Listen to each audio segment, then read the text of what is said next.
Welcome to Gurukul মাধ্যমিক। আজকে আমাদের ক্লাসের টপিক হচ্ছে চার্লসের সূত্র এবং সেই সূত্রের গাণিতিক রূপ। তো বিজ্ঞানী চার্লস বিজ্ঞানী বয়েলের মতোই গ্যাসের চাপ, উষ্ণতা এবং আয়তন সম্পর্কিত একটি সূত্র বলেছিলেন। বিজ্ঞানী বয়েল যেমন বলেছিলেন গ্যাসের আয়তনের সাথে চাপের যে সম্পর্ক সেটি, তেমনি চার্লসের সূত্র হচ্ছে কোনো গ্যাসের উষ্ণতার সাথে আয়তনের কি সম্পর্ক সেটি। তো চার্লসের সূত্রটি কি সেটা প্রথমে দেখে নিই। চলো, কি লেখা আছে না, চাপ স্থির থাকলে নির্দিষ্ট ভরের কোনো গ্যাসের উষ্ণতা প্রতি 1 ডিগ্রি সেলসিয়াস বৃদ্ধি বা হ্রাসের জন্য ওই গ্যাসের 0 ডিগ্রি সেন্টিগ্রেড উষ্ণতায় যা আয়তন তার 1/273 বৃদ্ধি বা হ্রাস পায়। তাহলে কি বলতে চাইছি, যদি আমরা একটু ম্যাথমেটিক্যালি জিনিসটা দেখি তাহলে আরো পরিষ্কার করে বুঝবো। প্রথমে কি ছিল, চার্লসের সূত্রের দুটি যেটা বলে দুটি কন্ডিশন বা দুটি শর্ত কি ছিল, চাপ স্থির থাকতে হবে আর গ্যাসের ভর নির্দিষ্ট হতে হবে।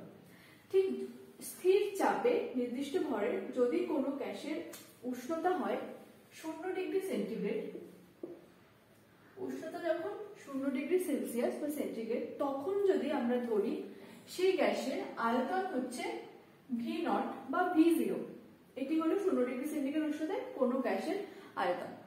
এবার ওই একই চাপে চাপ স্থির রেখে গ্যাসের উষ্ণতা আমি কত করলাম, 1 ডিগ্রি সেন্টিগ্রেড।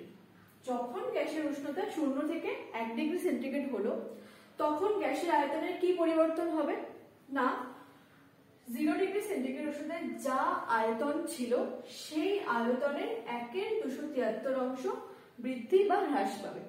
যেহেতু এখানে উষ্ণতা 1 ডিগ্রি সেলসিয়াস বৃদ্ধি পেয়েছে, তাই এখানে গ্যাসের আয়তন বৃদ্ধি পাবে।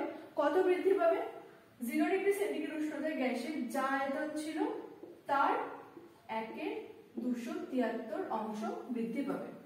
তার মানে কত হলো, V0 বাই 273। এটি হলো 1 ডিগ্রি সেন্টিগ্রেড উষ্ণতায় গ্যাসের আয়তন। তাহলে 1 ডিগ্রি সেন্টিগ্রেড উষ্ণতায় গ্যাসের আয়তন এতটা বৃদ্ধি পেল।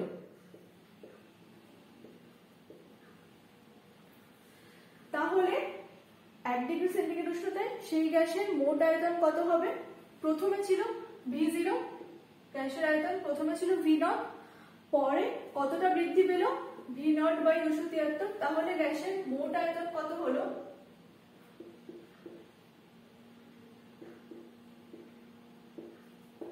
V0 প্লাস বৃদ্ধি পেল কতটা, V0 বাই 273। এতটা আয়তন হলো 1 ডিগ্রি সেন্টিগ্রেড উষ্ণতায় সেই গ্যাসের মোট আয়তন। যদি আমি V0 কমন নিই তাহলে সূত্রটা আসবে ঠিক এরকম, 1 প্লাস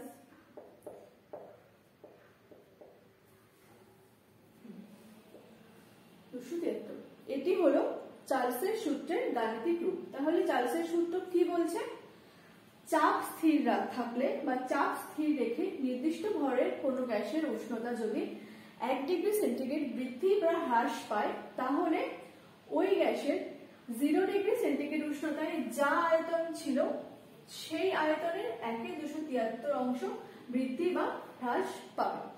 তাহলে বুঝতে পারলে এটা হচ্ছে চার্লসের সূত্রের গাণিতিক রূপ। এবার ধরো আমি বললাম এখানে 1 ডিগ্রি সেন্টিগ্রেড উষ্ণতা বৃদ্ধির জন্য গ্যাসের আয়তন বৃদ্ধি পেয়েছে V0 বাই 273। এবার যদি উষ্ণতা বেড়ে হয় 2 ডিগ্রি সেন্টিগ্রেড, 0 ডিগ্রি সেন্টিগ্রেড উষ্ণতায় গ্যাসের আয়তন ছিল V0, 1 ডিগ্রিতে হলো বেড়ে হলো এত, যখন উষ্ণতা হবে 2 ডিগ্রি সেলসিয়াস, তখন গ্যাসের আয়তন কতটা বৃদ্ধি পাবে না, তখন কিন্তু 1 ডিগ্রি সেন্টিগ্রেড উষ্ণতায় যা আয়তন বৃদ্ধি পেল তার নয়, কি হবে না, আবার আমাদেরকে দেখতে হবে প্রথমে 0 ডিগ্রি সেন্টিগ্রেড উষ্ণতায় কত আয়তন ছিল, তাই তো 0 ডিগ্রি সেন্টিগ্রেড উষ্ণতায় আয়তন ছিল V0। তাহলে যখন উষ্ণতা বেড়ে হলো 2 ডিগ্রি সেলসিয়াস, তখন তার আয়তন কত বাড়বে, একই রকম V0 বাই 273। বুঝতে পারলে, গ্যাসের উষ্ণতা প্রতি 1 ডিগ্রি সেন্টিগ্রেড উষ্ণতা যতই বৃদ্ধি বা হ্রাস করি না কেন, তার আয়তন কতটা বৃদ্ধি বা হ্রাস পাবে না, একদম 0 ডিগ্রি সেন্টিগ্রেড উষ্ণতায় কতটা ছিল সেই আয়তনের 1/273 হ্রাস বা বৃদ্ধি পাবে। তাহলে এবার গ্যাসের আয়তন কত হবে, তাহলে এবার হবে গ্যাসের মোট আয়তন।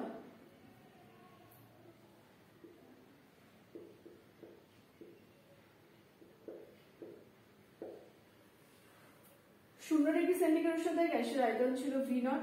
1 ডিগ্রি সেন্টিগ্রেড উষ্ণতা বৃদ্ধির ফলে গ্যাসের আয়তন বৃদ্ধি হলো এইটা। তারপরে আবার যখন 1 ডিগ্রি সেন্টিগ্রেড উষ্ণতা বাড়ানো হলো তখন গ্যাসের আয়তন কত হলো, যদি আমি লিখি V0 প্লাস এটা হলো 1 ডিগ্রি সেন্টিগ্রেড উষ্ণতায় কতটা আয়তন বৃদ্ধি পেল, তারপরে 2 ডিগ্রি সেন্টিগ্রেড উষ্ণতায় কতটা আয়তন বৃদ্ধি পেল। ঠিক আছে, এবার তাহলে 2 ডিগ্রি সেন্টিগ্রেড উষ্ণতায় গ্যাসের মোট আয়তন কত হবে, V0 plus 2 into V0 by 273। এবার এখান থেকে যদি আমি V0 কমন নিই তাহলে কত হবে, V0 plus V0 into 1 plus 2 by 273।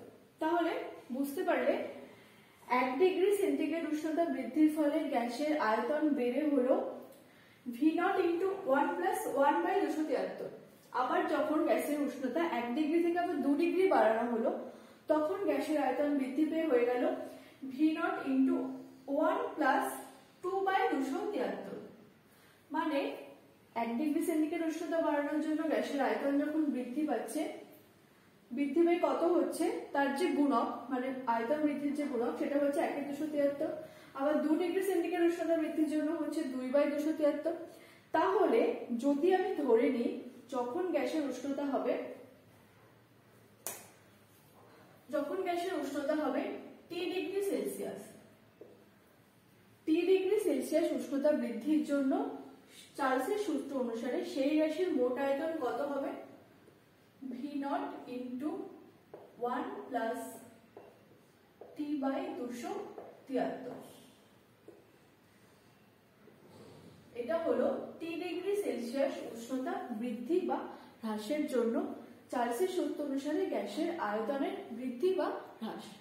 তাহলে বুঝতে পারলে যে চার্লসের সূত্র কি বলছে না, চাপ স্থির রেখে নির্দিষ্ট ভরের কোনো উষ্ণতায় নির্দিষ্ট ভরের কোনো গ্যাসের উষ্ণতা যদি প্রতি 1 ডিগ্রি সেলসিয়াস বৃদ্ধি বা হ্রাস করা হয় তাহলে 0 ডিগ্রি সেলসিয়াস উষ্ণতায় গ্যাসের যা আয়তন ছিল তার 1/273 অংশ বৃদ্ধি বা হ্রাস পাবে।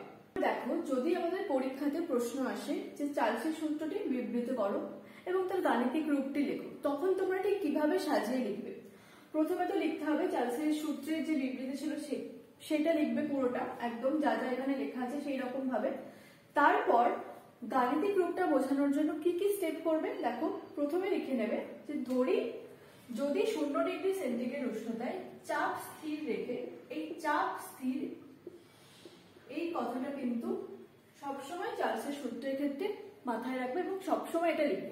চাপ স্থির থাকলে 0 ডিগ্রি সেন্টিগ্রেড উষ্ণতায় যদি গ্যাসের আয়তন হয় V0, তাহলে 1 ডিগ্রি সেলসিয়াস উষ্ণতা বৃদ্ধির জন্য গ্যাসের আয়তন বৃদ্ধি পাবে V0 ইন্টু 1/273 এবং তখন গ্যাসের মোট আয়তন হবে, মানে প্রথমে লিখলে এই স্টেপটা, তারপরে লিখলে এই স্টেপটা, তারপরে গ্যাসের মোট আয়তন হবে সেটা দেখাবে এটা V0 প্লাস V0/273। তারপর সরাসরি বলবে তাহলে যদি গ্যাসের উষ্ণতা T ডিগ্রি সেলসিয়াস বৃদ্ধি বা হ্রাস পায় তাহলে চার্লসের সূত্র অনুসারে গ্যাসের আয়তন বৃদ্ধি বা হ্রাস পাবে এই পরিমাণ V0 ইন্টু 1 প্লাস T/273।